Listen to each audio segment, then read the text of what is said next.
رکیے، اگر آپ کی دعائیں قبول نہیں ہو رہے تو ہو سکتا ہے آپ انجانے میں وہ غلطی کر رہے ہوں جو اللہ کو سخت ناپسند ہے۔ ذرا سوچئے کتنی راتیں اپنے آنسوؤں میں گزاری، کتنی بار ہاتھ اٹھائے مگر حالات وہیں کے وہیں رہے۔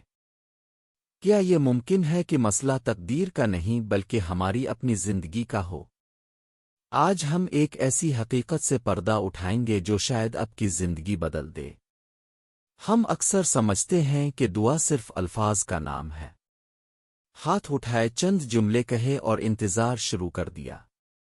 مگر دعا ایک تعلق ہے، ایک رابطہ ہے بندے اور رب کے درمیان۔ اگر اس تعلق میں کہیں دراڑ آ جائے تو آواز اوپر تک نہیں پہنچتی۔ سوال یہ ہے کہ وہ دراڑ کہاں ہے؟ ہماری نیت میں، ہمارے اعمال میں، ہمارے دل کے حال میں۔ سب سے پہلی رکاوٹ وہ گناہ ہے جسے ہم معمولی سمجھتے ہیں۔ چھوٹا سا جھوٹ، ہلکی سی غیبت، کسی کا دل دکھا دینا، ہم کہتے ہیں کوئی بات نہیں۔ مگر یہی چھوٹے گناہ دل پر سیاہ دھبے ڈال دیتے ہیں۔ جب دل سیاہ ہو جائے تو دعا کی روشنی اس میں کیسے اترے گی؟ ہمیں اپنے روزمرہ کے معمولات کا جائزہ لینا ہوگا۔ کیا آپ کی کمائی مکمل طور پر حلال ہے؟ یہ سوال سخت ضرور ہے مگر ضروری بھی ہے۔ اگر رزق میں ملاوٹ ہو، سود شامل ہو یا کسی کا حق مارا گیا ہو تو وہ نوالا جسم کا حصہ تو بن جاتا ہے مگر روح کو کمزور کر دیتا ہے۔ کمزور روح کی دعا میں وہ طاقت نہیں رہتی جو آسمانوں کو ہلا دے۔ ایک اور خطرناک بیماری ہے دل میں نفرت رکھنا۔ ہم بظاہر نماز پڑھتے ہیں، دعا کرتے ہیں، مگر دل میں کسی کے لیے بغض چھپا ہوتا ہے۔ اللہ ایسے دل کو کیسے پسند کرے گا جو اس کی مخلوق سے محبت نہ رکھتا ہو؟ جب تک ہم معاف کرنا نہیں سیکھیں گے ہماری دعائیں بھی معطل رہیں گی۔ کبھی ہم دعا تو کرتے ہیں مگر یقین نہیں رکھتے۔ دل کے کسی کونے میں یہ خیال ہوتا ہے کہ شاید کچھ نہ ہو۔ یہی شک دعا کی روح کو زخمی کر دیتا ہے۔ یقین ایسا ہونا چاہیے جیسے اندھیری رات میں سورج کے طلوع ہونے کا یقین ہوتا ہے۔ جب یقین کامل ہو تو دعا میں جان آ جاتی ہے۔ جلدی بازی بھی ہمیں نقصان پہنچاتی ہے۔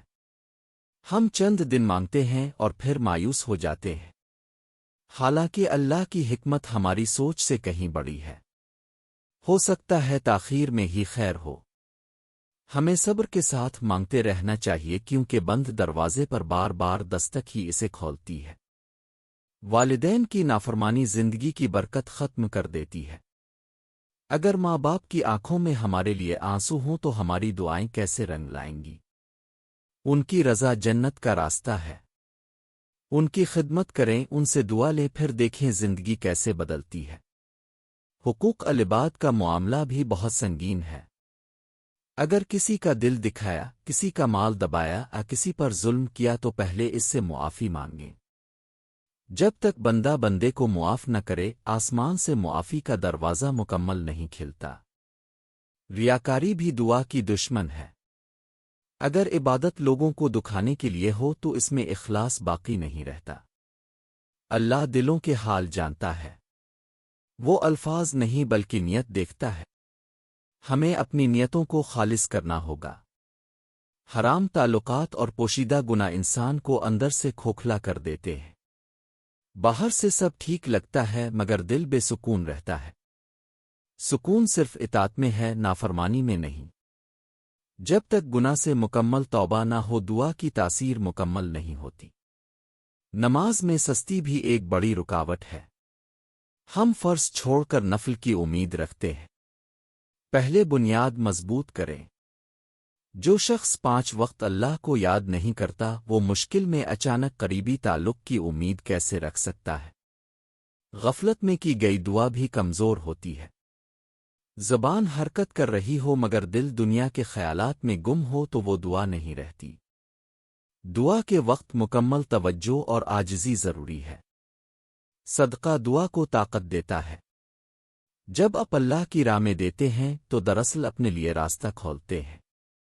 چھوٹا سا صدقہ بھی بڑی مصیبت کو ٹال سکتا ہے۔ یہ آزمودہ حقیقت ہے۔ قرآن سے دوری دل کو سخت بنا دیتی ہے۔ سخت دل میں نہ آنسو آتے ہیں نہ کیفیت پیدا ہوتی ہے۔ قرآن دل کو نرم کرتا ہے اور انسان کو اللہ کے قریب لاتا ہے۔ مایوسی شیطان کا ہتھیار ہے۔ جب بندہ مایوس ہو جائے تو وہ دعا کرنا بھی چھوڑ دیتا ہے۔ یاد رکھیں، اللہ کی رحمت ہر چیز سے وسیع ہے۔ امید کا چراغ بجھنے نہ دیں۔ آج اگر آپ کو لگتا ہے کہ دعائیں قبول نہیں ہو رہیں تو خود کو بدلنے کا آغاز کریں۔ اپنے اعمال درست کریں، دل صاف کریں، یقین پیدا کریں۔ تبدیلی اندر سے شروع ہوتی ہے۔ یقین رکھیں، جب بندہ سچے دل سے پلٹتا ہے تو اللہ بھی اس کی طرف دوڑ کر آتا ہے، اور پھر وہی دعا جو پہلے بے اثر لگتی تھی تقدیر بدلنے کا سبب بن جاتی ہے۔